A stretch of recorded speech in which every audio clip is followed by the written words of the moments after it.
5 minute पहले शांत दिख रहे मम्मी पापा फोन पर बात कर खुशी से चहकने लगे। डाइनिंग रूम में नाश्ता कर रहे अपने बहू और बेटे के पास आकर बोले, कल सुधा आ रही है, अभी अभी फोन पर बात हुई है, समधन भी साथ आएंगे। शशि, तुम कल दोपहर 4 बजे एयरपोर्ट चले जाना दोनों को लेने। इस सुधा को और कोई काम नहीं है क्या? जब देखो तब आ जाती है, पर मैं नहीं जा पाऊंगा, मुझे और भी जरूरी काम है। क्या वो टैक्सी करके नहीं आ सकती जहां तक? शशि गुस्साई आवाज में बोल पड़ा।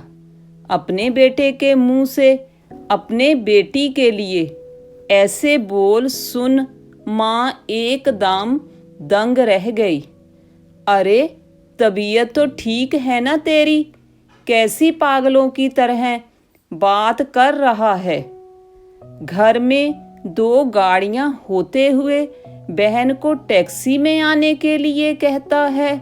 माँ बोली, रहने दो, मैं खुद जाकर ले आऊंगा अपनी बेटी को। करने दो उसे अपना काम, अभी सुधा का बाप जिंदा है और मैं नहीं चाहता कि मेरी बेटी को उसके ससुराल वालों से ताने सुनने पड़े कि इकलौती बेटी होते हुए भी उसे लेने गाड़ी नहीं भेजी, जहाँ उसके स्वागत में कोई कमी रह गई। पापा ने बेटे को अपनी नाराजगी जताते हुए कहा, आप दोनों समझते नहीं हो मम्मी पापा, वो जब भी इस घर आती है तो सारी दिनचर्या बिगाड़ देती है। वो तो आराम से बैठी रहती है किसी महारानी की तरह। हम सबको उसकी आओ भगत में लगना पड़ता है। मेरी पत्नी का तो पूरा दिन ही दीदी और जीजाजी के आगे पीछे उनके अराउंड पूरे करते हुए निकल जाता है। गुस्से से शशि बोला, आज क्या हो गया है तुझे? कभी कैसी बहकी बहकी बातें कर रहा है? बहन है तेरी, कोई पराई तो नहीं है। अब क्या उसका इस घर में शादी में दे दिया था ना हमने जितना देना था, फिर क्यों चली आती है बार बार जहां पर, और हर बार बैग भर भर कर लेकर जाती है वो अलग। आपको समझना चाहिए, वो सिर्फ हमें लूटने आती है और कुछ नहीं। शशि ने तंज कसते हुए कहा, तुझे क्या, अगर वो यहाँ से थोड़ा कुछ ले जाती है तो ये सब मेरी मेहनत की कमाई है और मैं जो चाहूँ करूँ। चाहूँ तो पूरा सुधा को दे दूँ। पापा गुस्से से लगभग कांपते हुए बोले।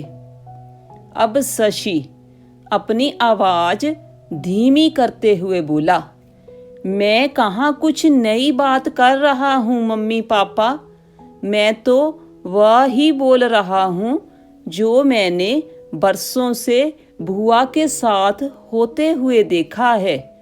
आज अपनी बेटी के खिलाफ 2 शब्द क्या सुन लिए, आप तो गुस्से से लाल हो गए।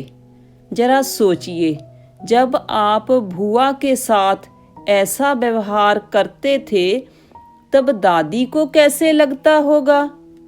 बुआ जो हम पर इतनी जान छिड़कती है, अपने आपने कभी उनके और उनके ससुराल वालों के मान सम्मान के बारे में परवाह नहीं की। उन्होंने कभी भी आपसे कुछ नहीं मांगा, बल्कि हर बार वो अपने साथ कुछ ना कुछ लेकर ही आती। लेकिन आपका व्यवहार कभी भी उनके साथ अच्छा नहीं रहा। दादी ने भी आपसे कभी नहीं कहा कि मेरी बेटी को पैसे दे दो या कुछ खरीद कर दे दो।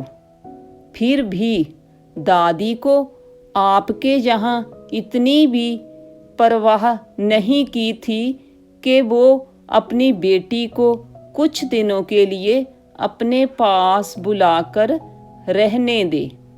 आपकी बेटी का ऐसा अपमान वो सहन नहीं कर पाई, इसीलिए वो गांव में पुराने घर में अकेली रहने चली गई।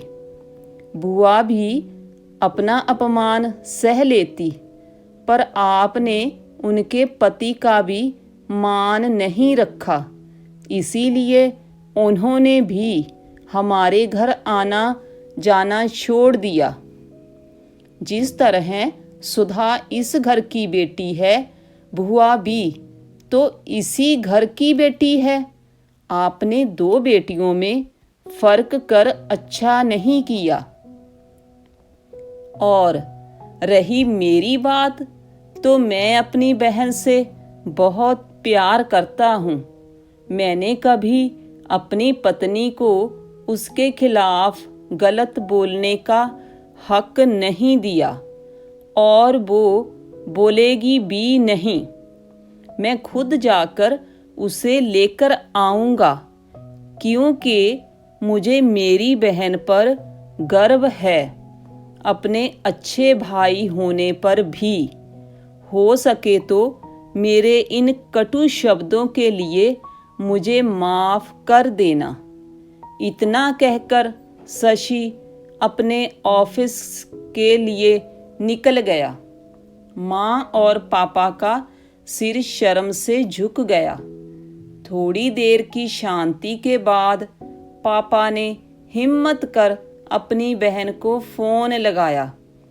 बहन के फ़ोन उठाते ही वो फूट फूट कर रो पड़े और बोले, दीदी हमें माफ़ कर दीजिए। हमने इतने साल आपके साथ जो भी दुर्व्यवहार किया उसके लिए हम सच में शर्मिंदा है। दीदी आपकी बहुत याद आ रही है। आप अपने घर आ जाइए हमसे मिलने। अगर आप कहें तो मैं आ जाता हूँ आपको लेने। दूसरी तरफ दीदी भी रो रही थी।